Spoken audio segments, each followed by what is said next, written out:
If someone is traumatized by an event or situation, it shocks or upsets them very much and may cause them psychological damage.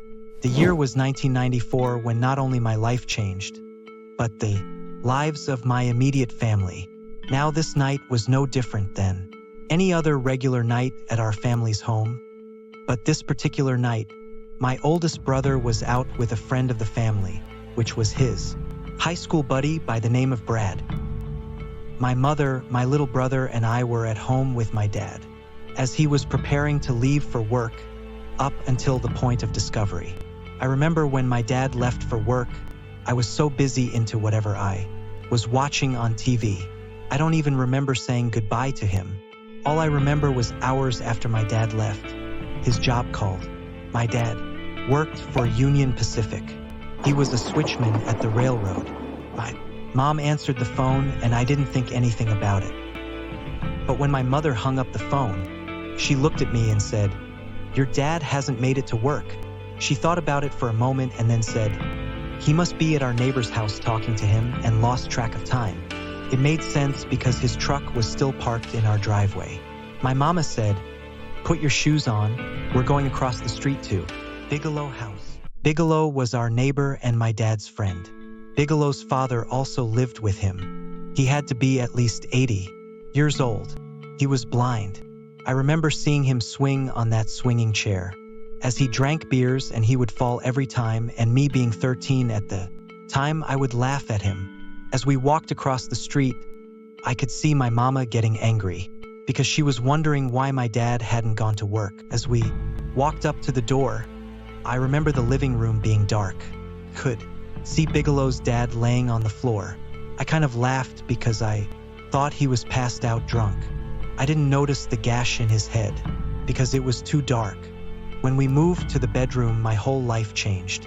When I saw was my dad on the floor and his face lying in a pool of blood and his hands in his pockets, I could hardly gasp for air. It felt like I was dreaming.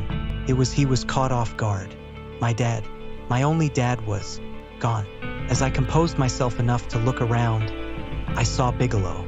He had the most terrifying look on his face, and there was a hole in his head. The stench of the scene filled my nose as I realized everyone was murdered execution style. I could barely make out the words my mom was telling me because I was in complete shock. She yelled again and I heard, "Go back, outside." She also told me to pray that my dad was still alive.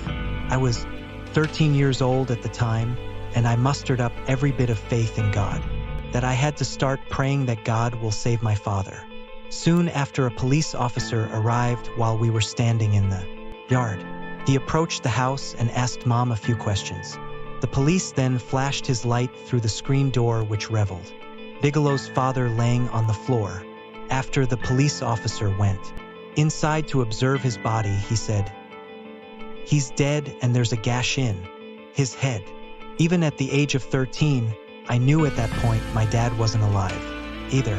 The fact that I prayed to who I knew as God at the time didn't save my dad. I didn't pray again until years later. I stopped caring. Couldn't stop seeing the image of my dad laying in a pool of blood. That image in my head caused me to say, "Fuck it all." Throughout my life, I had committed all kinds of criminal acts. This was the beginning of me becoming a career criminal. Now I Javito say this, I caught my first gun charge the same year before my dad was murdered. My mama told me that dad was chain smoking because he was so worried about his boys being in juvenile hall. Ha ha ha. I was so short at 13 and still is, but the juvenile facility wouldn't put me in the barracks with the boys. They put me in the girls' barracks. Ha ha ha ha ha. That's crazy, but people must understand that in the early 90s, it was banging in Little Rock era, and I'm from College Station, Arkansas.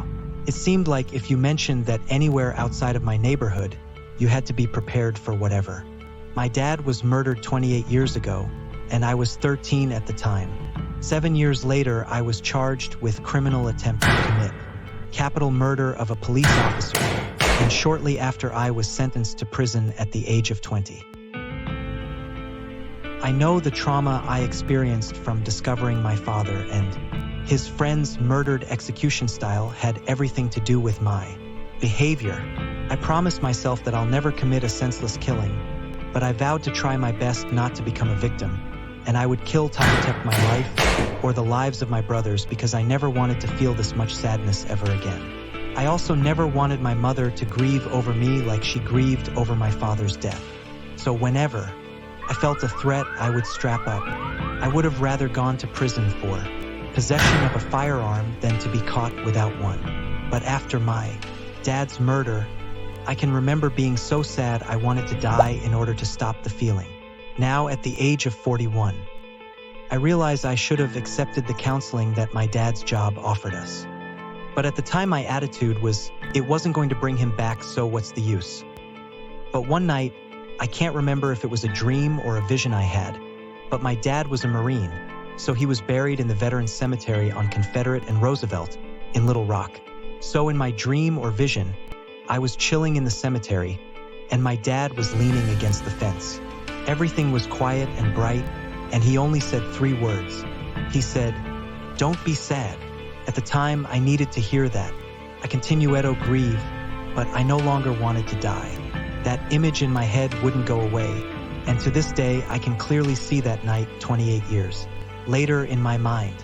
That alone turned to anger, and even though I didn't want to die so the pain could ease, I lived life as if I didn't care if I lived or died. It looked that way on the surface. I believe I would do crazy things to help myself ignore the images of that night out of my mind. Even now, I still don't understand it at all.